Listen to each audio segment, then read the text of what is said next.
सोचिए, एक ऐसा संकट जो आर्कटिक की बर्फीली वादियों में शुरू होता है और दुनिया के सबसे मजबूत मिलिट्री अलायंस नेटो को तोड़ने की कगार पर ले आता है। जी हाँ, आज हम एक ऐसे ही हाइपोथेटिकल मतलब एक काल्पनिक लेकिन पूरी तरह से पॉसिबल सिनेरियो पर नजर डालेंगे जहाँ ग्रीनलैंड को लेकर दोस्त ही दुश्मन बन जाते हैं। और इस कहानी की शुरुआत होती है एक धमकी से।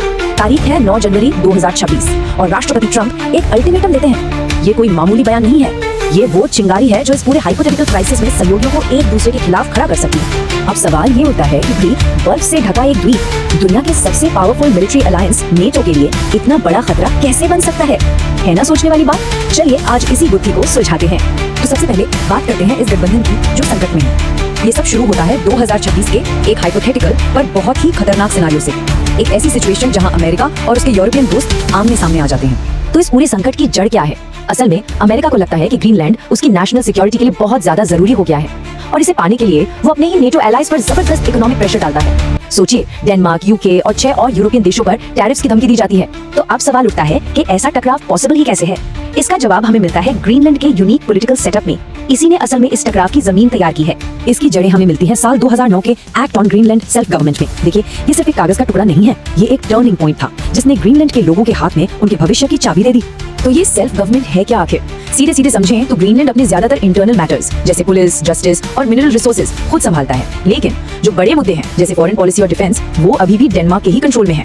और पावर्स का यही बंटवारा इस पूरी कहानी का सेंटर पॉइंट है। सोचिए, एक तरफ ग्रीनलैंड अपने नेचुरल रिसोर्सेज को कंट्रोल करता है तो दूसरी तरफ डेनमार्क उसकी डिफेंस और फॉरेन पॉलिसी को। और यही वो दरार है, वो फॉल्ट लाइन है जिसका फायदा अमेरिका जैसी कोई भी बाहरी पावर उठा सकती है। और सबसे जरूरी बात, ग्रीनलैंड की आजादी का फैसला सिर्फ और सिर्फ वहाँ के लोग ही कर सकते हैं। तो चलिए अब बात करते हैं उस चीज की जो इस पूरे मामले की जड़ है, आर्कटिक का ये स्ट्रेटेजिक प्राइस। आखिर इस विशाल बर्फीले इलाके में ऐसा क्या है कि दुनिया की बड़ी बड़ी शक्तियां इसके पीछे पड़ी हैं? चलिए पता लगाते हैं। देखिए, ग्रीनलैंड में अमेरिका का इंटरेस्ट कोई नई बात नहीं है, ये दशकों पुराना है।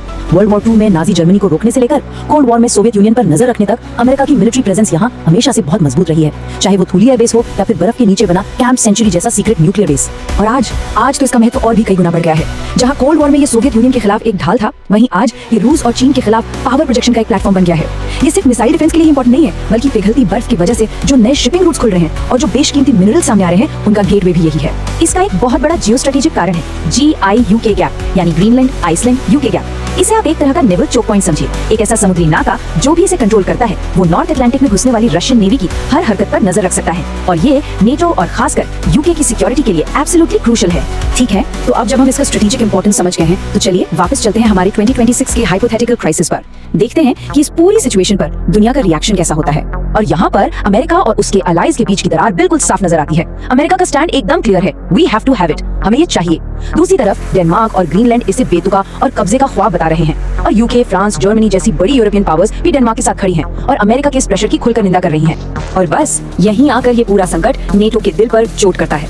नेटो का आर्टिकल 5 जो इस पूरे अलायंस की नींव है, वो कहता है कि एक सदस्य पर हमला सब पर हमला माना जाएगा। ये कलेक्टिव डिफेंस का एक वादा है। तो जब डेनमार्क की प्रधानमंत्री ये कहती हैं, तो ये सिर्फ एक वार्निंग नहीं है, ये एक सीधी बात है कि अगर अमेरिका जो नेटो का सबसे पावरफुल मेंबर है अपने ही किसी एलाई पर मिलिट्री अटैक करने का फैसला करता है तो फिर सब कुछ खत्म, नेटो भी खत्म।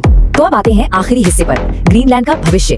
ये पूरा क्राइसिस हमें उस द्वीप के अनसर्टेन फ्यूचर और उस बड़ी दुविधा की तरफ ले जाता है जिससे वो आज जूझ रहा है।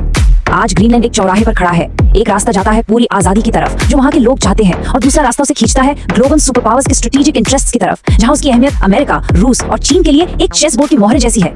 तो आखिर में सवाल यही बचता है, जैसे जैसे आर्कटिक की बर्फ पिघल रही है, क्या ग्रीनलैंड का भविष्य उसकी अपनी आजादी से तय होगा या फिर उसकी तकदीर हमेशा सुपर पावर्स के हाथों में ही रहेगी? ये एक ऐसा सवाल है जिसका जवाब सिर्फ आर्कटिक का नहीं बल्कि आने वाले वक्त में पूरी दुनिया के जियोपॉलिटिकल लैंडस्केप को शेप करेगा।